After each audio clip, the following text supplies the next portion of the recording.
Sublime. Nah, kita akan melakukan edit pada project yang tadi kita sudah bikin. Nah, saya menggunakan Sublime. Kita cukup drag and drop aja dari sini. Nah, ini Django projectnya kita drag and drop. Nah, kita sudah berhasil memindahkannya.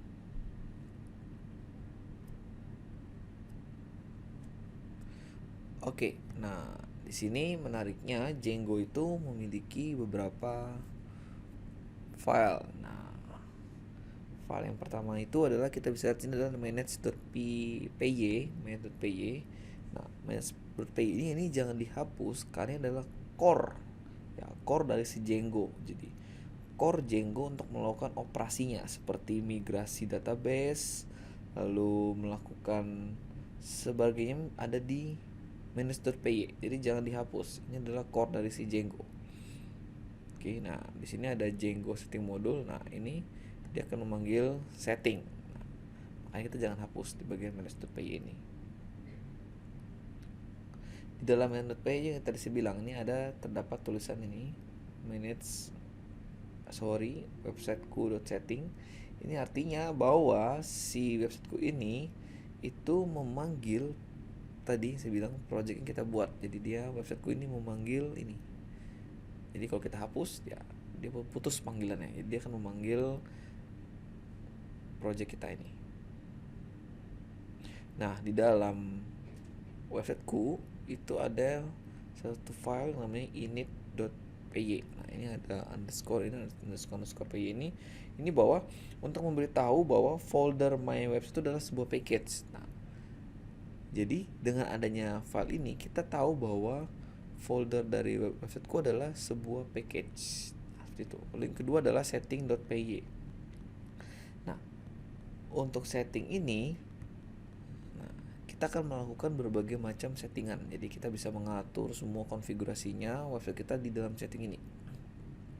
Nah, pertamanya adalah import OS. Nah, import OS ini adalah sama seperti kita menggunakan framework web yang berbagai macamnya. Itu ada base tier, ini tempat dimana kita melakukan path dari project kita di mana.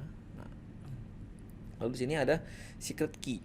Secret key ini adalah semacam enkripsi. Jadi key untuk enkripsi. Jadi kalau misalkan kita mau publish web kita, usahakan jangan di-share secret key-nya. Karena ini adalah untuk kita melakukan enkripsi data di dalamnya. Ini secretnya ini kode rahasia, jadi yang unik. Gitu ya. Ini jangan di-share secret key-nya. Lalu di sini ini adalah apps yang sudah terinstall secara otomatis di dalam Django, ada berbagai macam. Lalu, nah di bagian template inilah kita akan nanti untuk menaruh template dari si Django. Nah, tadi kita sudah bahas di awal, template HTML kita akan taruh di sini, template nanti.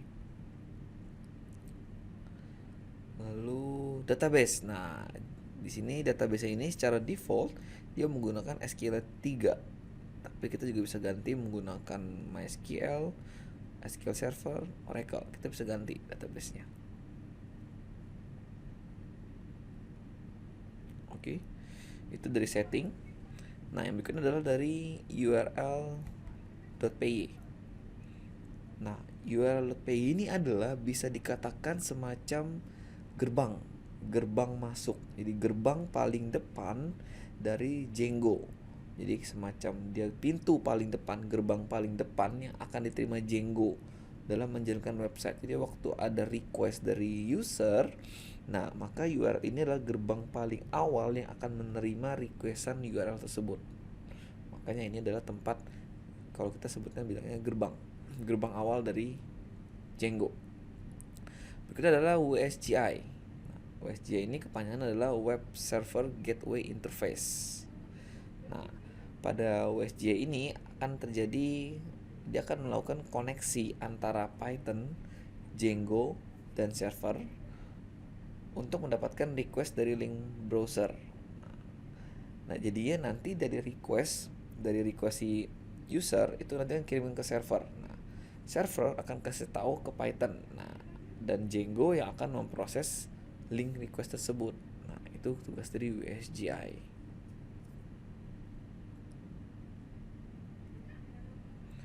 Jadi setidaknya kita sudah tahu urutan-urutan dari suatu project Django. Sekian dari penjelasan saya. Sampai ketemu di topik berikutnya. Terima kasih.